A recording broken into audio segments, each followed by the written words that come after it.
This is Passepartout, People and Places, brought to you by Jules Verne, taking you around the world, sharing memories and introducing you to the people at the heart of everything we do.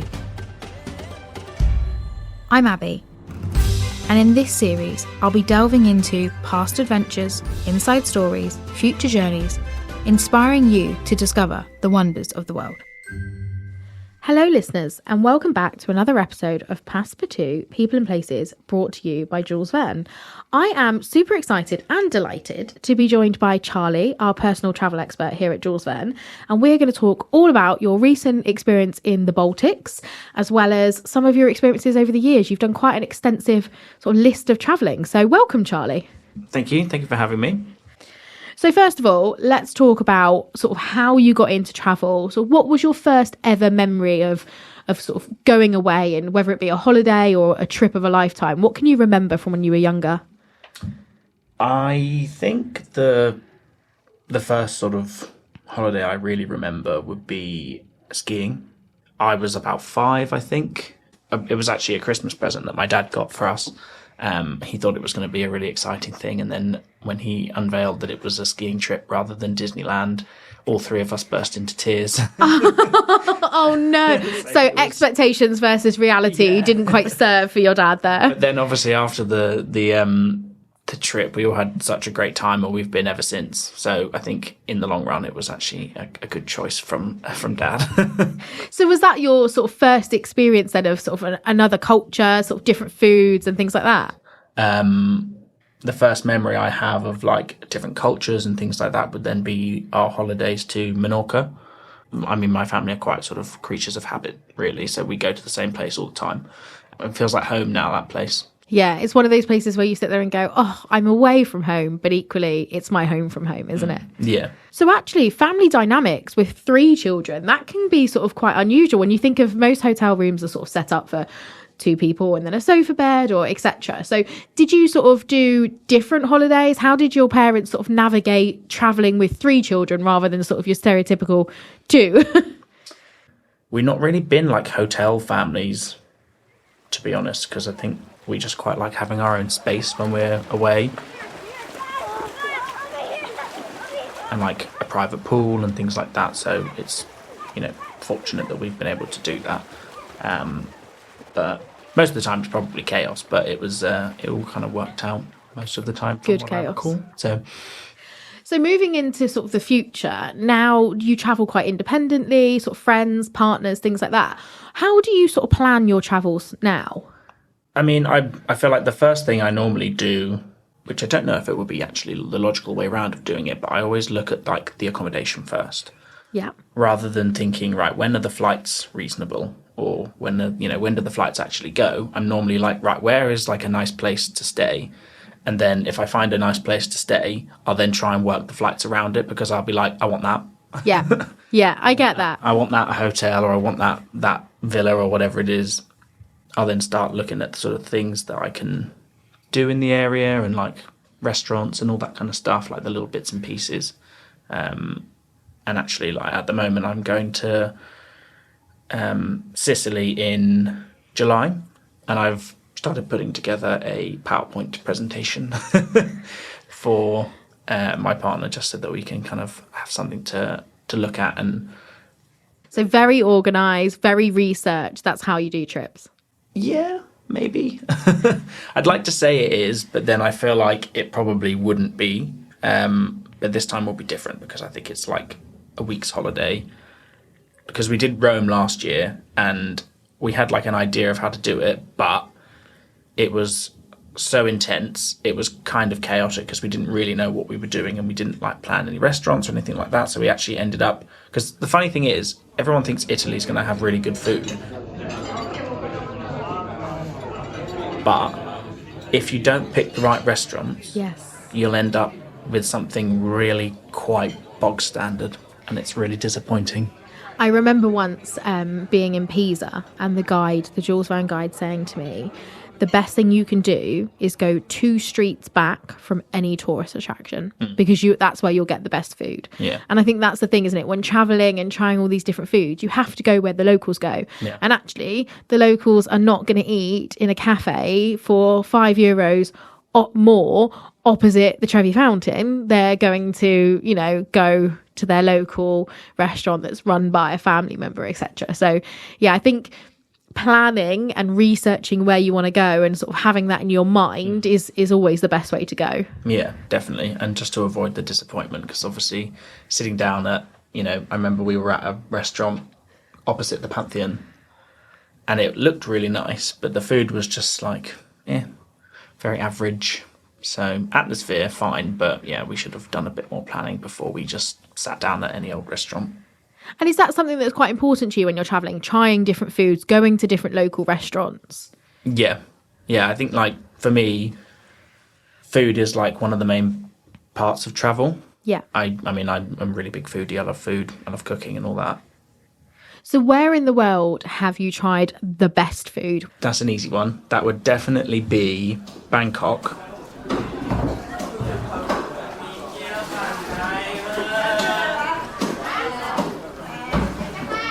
Essentially what it was just a big room with a woman with a big wok.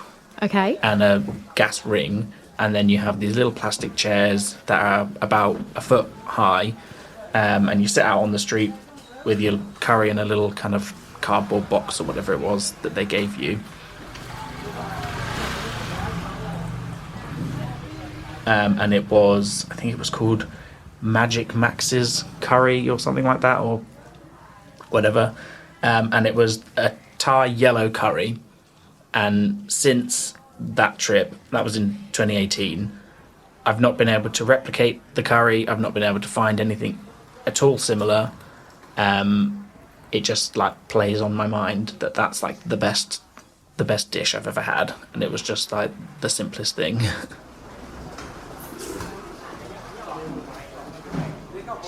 Definitely. I think that's the thing, isn't it, with sort of Central Asia and Far East and places like that. Sometimes the most simple dishes are the ones that sort of leave that lasting impression on you. And I know from my experience, street markets in Thailand, like food stores and things like that, you sit there and you think, oh, I shouldn't. And then you do, and you have some of the most amazing food that's just, yeah, you're right, you can't replicate that anywhere else in the world. So you've said food's quite important to you and you do a lot of research, but what else sort of motivates you to travel? It's always got to be hot. I love like the heat. Yeah. I want it to be warm. I want to just sit out in the sun. Yeah, and just kind of experiencing like laid back kind of culture is what I particularly like about travel at the moment. So where in the world have you already been that sort of gave you that laid back culture and sort of gave you that experience that you kind of crave going forward? Yeah, I think that would be like the Mediterranean, but like specifically sort of Spain or Italy.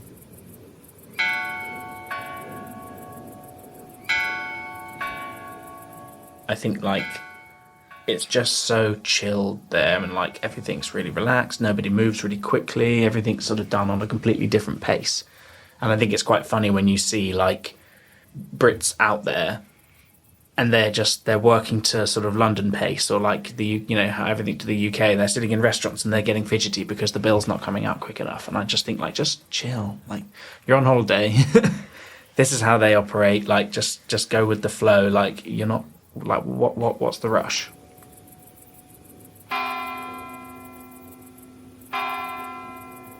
Yeah, it's definitely a different pace of life, isn't it? Sometimes outside of the rat race that is the UK at times. So you say that, being in a hot country is quite important to you, sort of having that time to relax. But you've recently come back from probably what I would say is quite a cold area in the world. So you did the Baltic states, didn't you?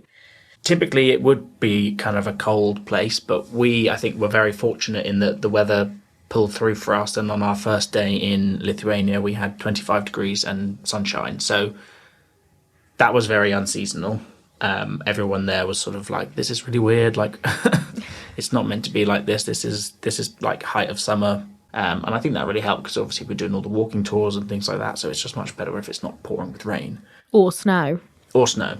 You've come back talking so highly of the trip. So what did you kind of really enjoy? It was just a really good trip. I mean, I think my expectation of places like that, sort of Eastern Europe, it's going to be kind of cold and grey and reminiscent of sort of very brutalist architecture from like Stalin period and the Cold War and all that kind of thing, which there were elements of that, but I was actually really surprised at like the sort of splendour and like opulence of a lot of the cities. It was very like architecturally sort of interesting with different influences from kind of all over the place, and each one was very different as well. So you had very like Baroque style buildings in Vilnius, and then when you went to Riga there was sort of Art Nouveau, and then Tallinn was like medieval. So you had three very different cities that had a completely different like makeup, if that makes sense. Yeah. Was there a particular one out of the three that you sort of gravitated more to, or because they were all so different it's hard to compare? I think initially I thought it was Tallinn, because it was very like quaint and like quirky and fun, because it was like this sort of medieval town with these sort of funny restaurants with the people that dress up, and I thought, it'll be a really good laugh. And it was a good laugh, it was very fun. But then I think actually Vilnius was probably my favourite because of just the like, I think it had that element of like tranquility and like peacefulness that you kind of get, and that like laid back kind of atmosphere.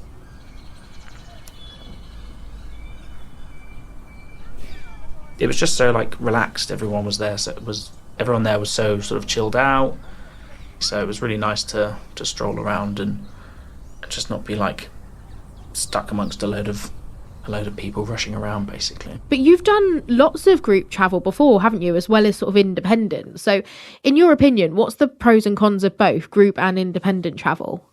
Yeah, so I travelled with a group in Central America, which was my like first introduction to sort of far-flung travel. Yeah.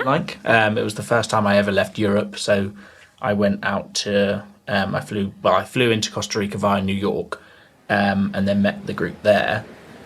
And I think first time sort of properly travelling by myself, it was a really good way of getting a taste of like that type of trip.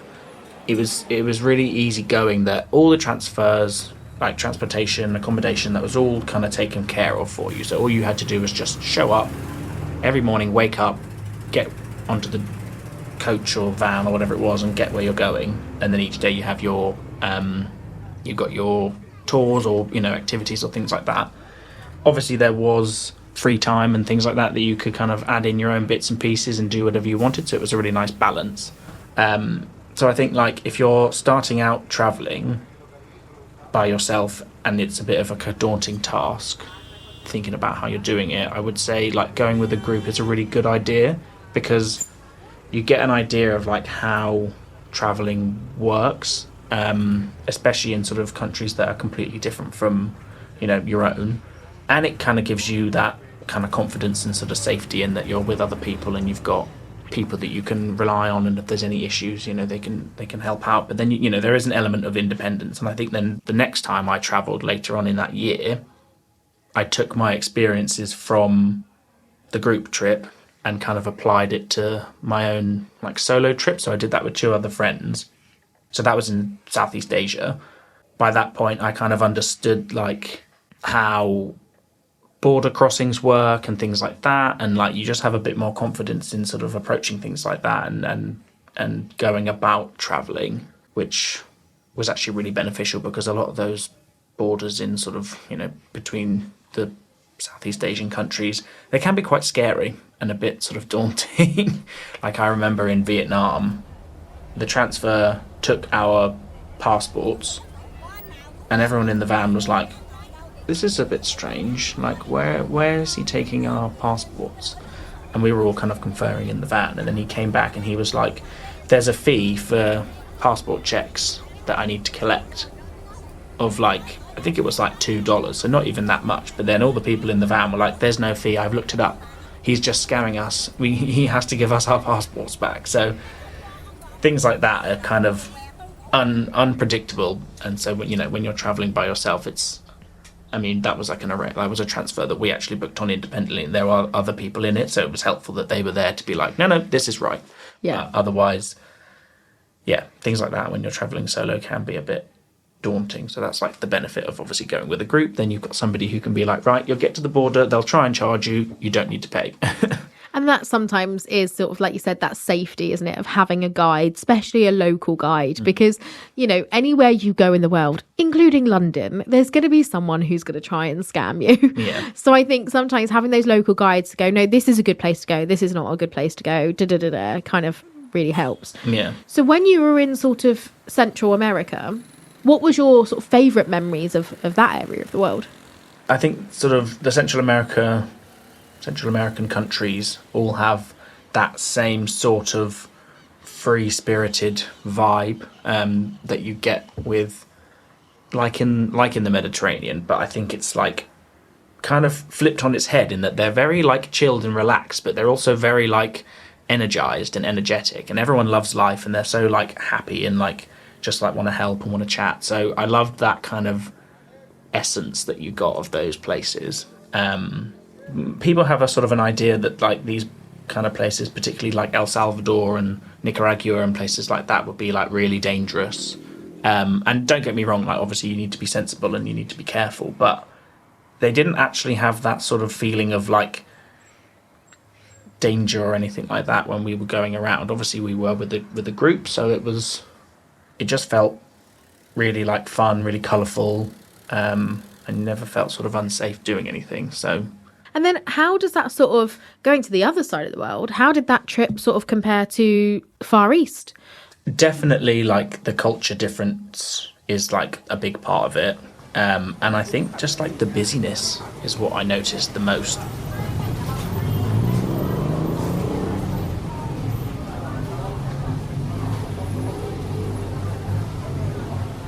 Bangkok, particularly as well, Ho Chi Minh and Hanoi are just like so busy with people. I think there was like a crazy statistic that one of the guides told us that there's like, for every person there's like 1.5 mopeds or something. Oh wow. So it's like, because everyone has a moped, like it's very rare to see cars. Yeah. Because of the tax.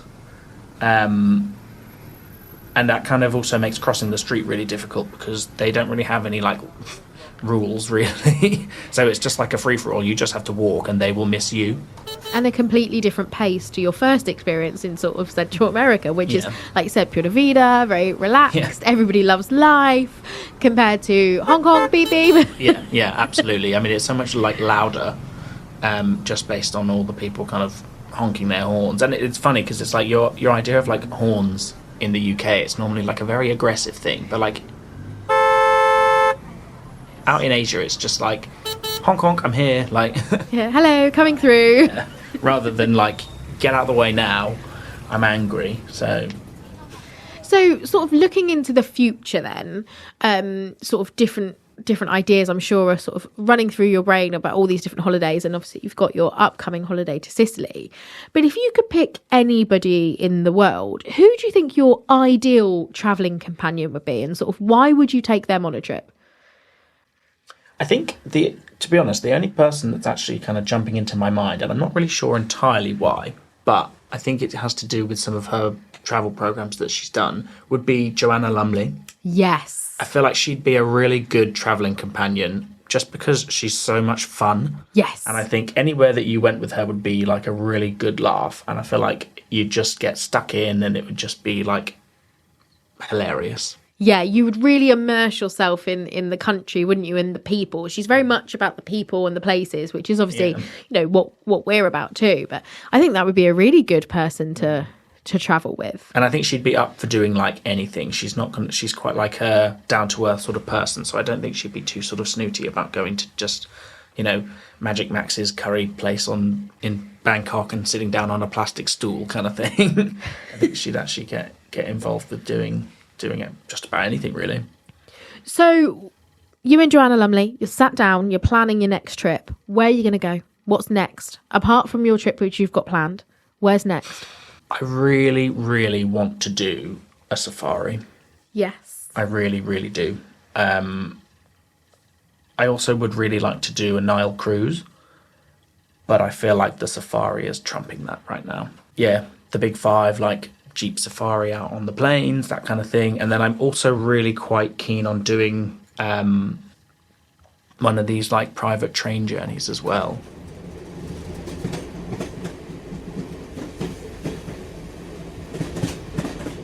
Definitely an Africa safari, and then doing like a private train journey. We have one of these Namibia private train journeys that it just looks so fun. Like it's like right up my street. You're sort of traveling along this sort of old style train in the carriages. You've got your little room and then like the dining cart and dressing for dinner. I feel like it just sounds like so much fun. It's the golden age of travel, isn't it? You know, train travel is that sort of romantic. Yeah. It's fantasized. You think Orient Express, Rovos Rail, you know, Blue Train, South Africa, Palace on Wheels in India. These are the kind of trips that you sit there and think that's a bucket list, Yeah. you know, way to travel. And you see so much more from sort of the tracks of a train than you would do when you're flying and anything like that. So I think that would be an amazing trip to do. Yeah. One day, you and Joanna Lumley in Namibia on a private train. I can see it now. Charlie, thank you so much for sort of chatting to me today. I have one final question for you that I ask everybody on the podcast. And hopefully you will be able to pick somewhere out of all the amazing destinations that you've travelled to. But where in the world has captured your heart the most, and why did it capture it? I think the answer to that would be Italy.